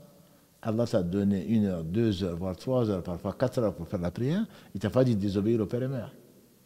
Moi, quand je suis venu en France, l'un des termes qui m'a estomaqué, c'est quand j'ai entendu quelqu'un en train de dire à sa mère, maman, tu mens. Ce sont des choses que je n'avais jamais imaginées. Jamais. Dire à ta mère, tu mens, le père, on ne le dit pas parce que souvent c'est la gifle. Voilà, on n'a pas à la faire, ce n'est pas pour la justifier. La maman, malheureusement, c'est elle qui prend. Maman, tu mens. Non, c'est pas vrai. Je ne sais pas quel mal tu as, surtout devant les gens, même en dehors des gens, mais quelle mauvaise éducation. Et on finit par le prendre, même avec ses enfants, même marié avec des enfants, on est capable de répéter des choses comme ça. Et si tu dis ça à ton père et ta mère, comment est-ce que tu veux que tes enfants te disent quelque chose? Non, non, c'est pas ce qu'il veut dire. Il n'y a pas de ce qu'il veut dire. Il y a des choses, on ne les dit pas. Les pensées, déjà, c'est une honte, mais comme on n'est pas responsable de ce qu'on pense, mais le fait de le dire, c'est grave. Maman, tu mens, papa, tu mens, ce sont des choses qui... Moi, je n'avais jamais entendu ça, même pas imaginé. Donc, il faut vraiment faire attention, même si on veut faire le bien, comme le dit Ibn Taymiyyah, qu'Allah fasse miséricorde, al-amru bil ma'ruf bil ma'ruf. Quand tu ordonnes le bien, c'est de la meilleure des façons. Tu le fais avec science, tu le fais avec douceur et bienveillance, et ensuite, tu patientes. Allahu a'la wa a'la. Barakallahu fik, Cheikh. Une question qui vient d'arriver sur Facebook, donc c'est une personne qui dit une maman qui est trop envahissante et qui ne cherche sans cesse des conflits. Comment réagir avec elle? Je ne sais pas si elle parle de la belle maman ou de la maman, en tout cas. Non, mais bon, les deux, hein, une belle maman, c'est une maman quand même, même si elle n'est pas belle, c'est une maman. Il y en a, c'est ce qu'on dit, hein, on n'a pas la mère que l'on souhaite, forcément, on n'a pas le père qu'on souhaite, forcément. Je pense qu'il faut juste ne pas tomber dans le piège de Shaitan. On ne choisit pas sa mère, et Allah a fait sortir Ibrahim, l'un des meilleurs hommes, d'un homme qui était le pire des polythéistes, ou fait la pire des espèces, et qui l'a menacé de tout, comme on l'a dit tout à l'heure. Il faut être bienveillant. Il faut être bienveillant, il faut savoir que c'est une épreuve. Elle est envahissante, ne la laisse pas t'envahir, mais ne l'envoie pas promener. Demande à Allah la patience, évite-la autant que tu peux. Si tu sais que chaque fois que tu l'as au téléphone, tu en as pour 2 heures, en train de te raconter tout ce que ton père n'a pas fait, et tes frères, etc., ce qui arrive souvent, malheureusement. Le sujet de la conversation, ça reste de la médisance, pour ne pas dire de la calomnie. C'est pas parce que c'est ta mère, c'est pas parce que ce sont tes enfants que tu es en train de casser du sucre sur leur dos. Et donc, il faut être patient, si on peut, sinon se lever, partir. Sinon, si on sait qu'au téléphone, maman, je t'aime bien, je t'appellerai plus tard, voilà, un SMS, elle va casser du sucre sur ton dos, mais c'est pas grave. Au moins, tu évites la malveillance. Donc, il faudrait vraiment avoir, bien sûr, l'aide divine sans laquelle tout est perdu. Pensez souvent à Allah subhanahu wa ta'ala, lui demandez souvent de nous aider, et très certainement, celui qui craint Allah, il ouvre des portes de sortie. Donc, moi, ce que je conseille, beaucoup d'invocations et de la patience. Si la patience a été donnée à quelqu'un, il n'y a pas mieux que la patience que Allah subhanahu wa ta'ala a accordée à quelqu'un. Une autre question posée sur Facebook également, c'est personne ne veut savoir comment on prie sur nos parents décédés. Est-ce qu'il y a des invocations pour ça? Je n'ai pas à ma connaissance, je ne connais pas d'invocation spécifique. Mais... Moi non plus. Il n'y a pas d'invocation spécifique, sinon que le cœur doit être présent. Oui. Voilà, c'est que Allahumma arhamni wa li walidayya, etc., que l'on dit, Allah pardonne-moi ainsi que mes parents, etc. Mais si le cœur n'est pas là, tu ne fais rien pour le pardon, bon, moi je dirais que ce n'est pas la peine d'invoquer. Tu deviens un perroquet. Les parents, chaque fois qu'on y pense, je pense qu'il faut prier Allah subhanahu wa ta'ala de leur faire miséricorde, de se rappeler les bons moments, en tout cas ce qu'ils ont fait pour nous. Car la récompense, Kama Rabbayani Saghira, comme Allah dit dans le Coran, fais leur miséricorde comme ils m'ont éduqué tout petit. Donc cette reconnaissance-là du cœur, il se peut que ce soit la meilleure invocation. En français, en anglais, en chinois, c'est pas ça le problème. Le problème n'est pas là. On a appris le Coran, on a appris les invocations, on a appris la citadelle du musulman. Voilà, on le répète comme des perroquets. Si on n'en connaît pas le sens, si ça ne vient pas du cœur, je crains que ça n'atteigne pas le but.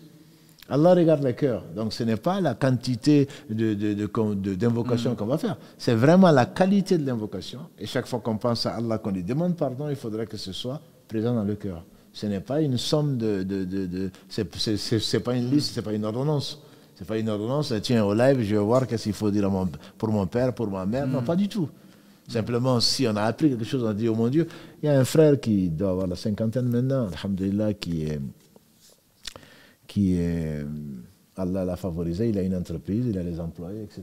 Il est venu le vendredi, il y a quelques mois, et ensuite il est venu me voir, il m'a dit, Barakallahu fik, à 50 ans, je n'ai jamais prié pour mon père et mère.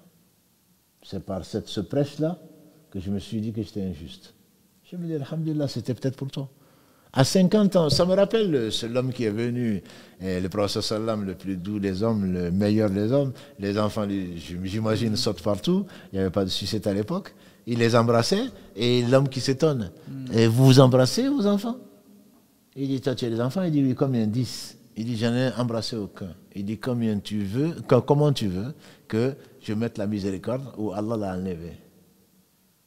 Tu ne pries pas pour ton père, tu ne pries pas pour ta mère. Comment tu veux que Allah subhanahu wa ta'ala te fasse miséricorde? Il le fera, parce qu'il est miséricordieux, mais tu ne le mérites pas. Donc les souvenirs doivent être les meilleurs souvenirs. Les sœurs qui ont répondu, je suppose qu'il y a beaucoup de sœurs, qu'Allah les bénisse, les frères qu'Allah les bénisse aussi, mais ces souvenirs-là doivent rester les meilleurs. Satan t'amène les mauvais souvenirs, efface-les. Ne pense qu'à, ne reste que sur les bons, parce qu'il y en a beaucoup.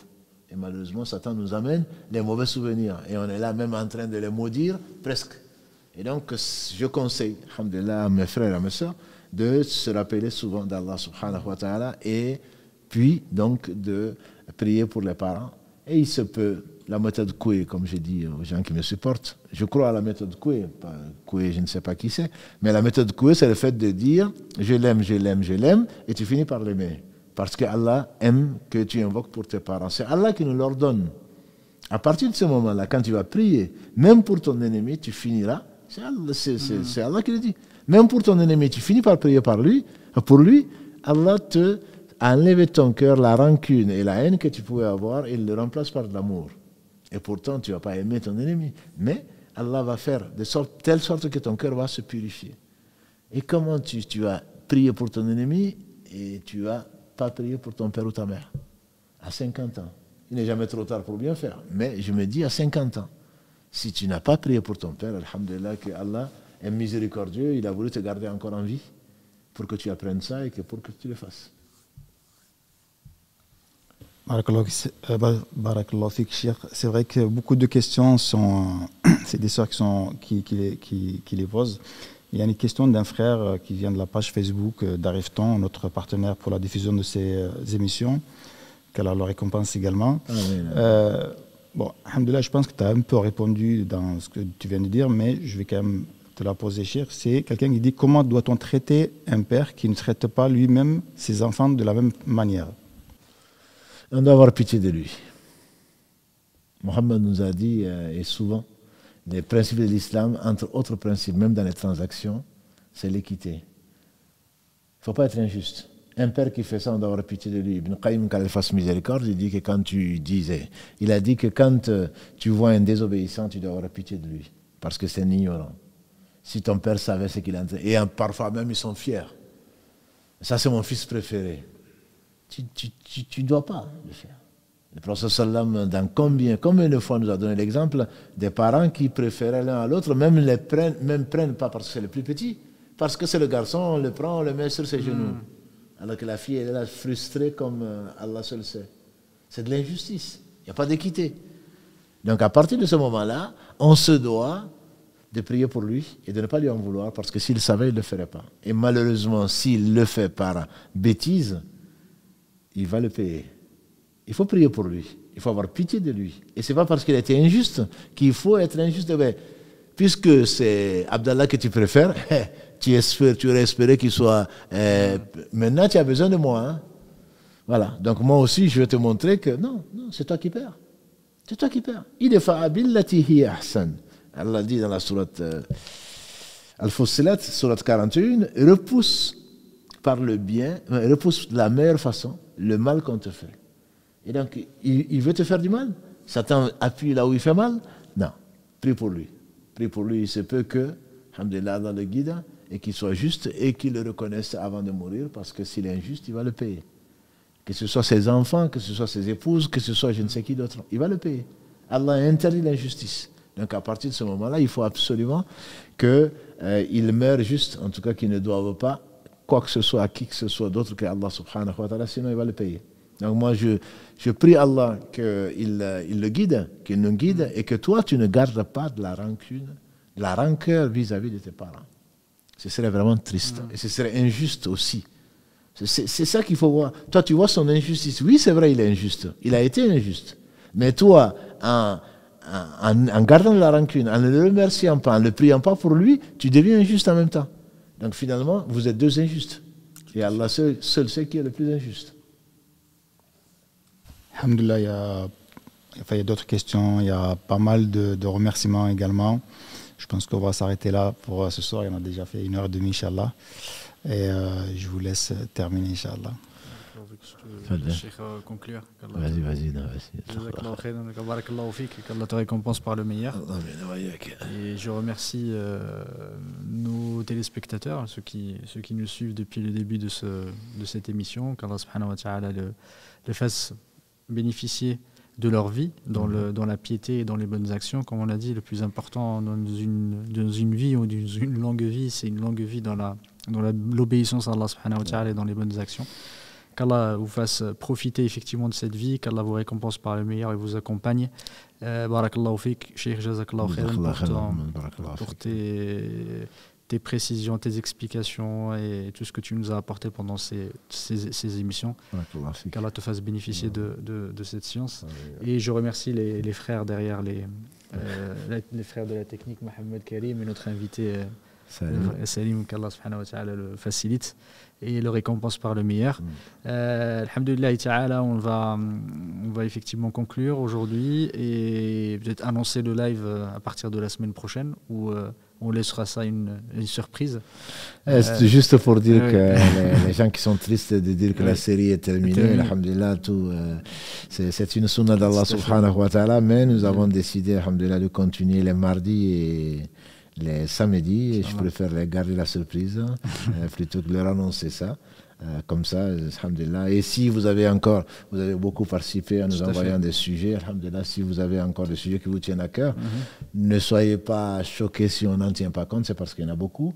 Et on essaye de choisir ce qui pourrait profiter au maximum donc à l'audience ou à l'auditoire. Et ne nous en voulez pas et pardonnez-nous pour nos erreurs. Et si toutes les questions, Mohamed n'a pas pu les poser ou on n'a pas pu nous y répondre. En tout cas, ce qui fait vraiment plaisir, c'est votre fidélité et votre confiance surtout. Et comme je dis souvent, ça n'a pas de prix. Tout à fait. Barakallahu fik. Jazakallahu khairan. Subhanak Allahumma wa bihamdika ashhadu an la ilaha illa anta astaghfiruka wa atubu ilayk. Subhana rabbika rabbil izzati amma yasifun wa salamun ala al-mursalin walhamdulillahi rabbil alamin.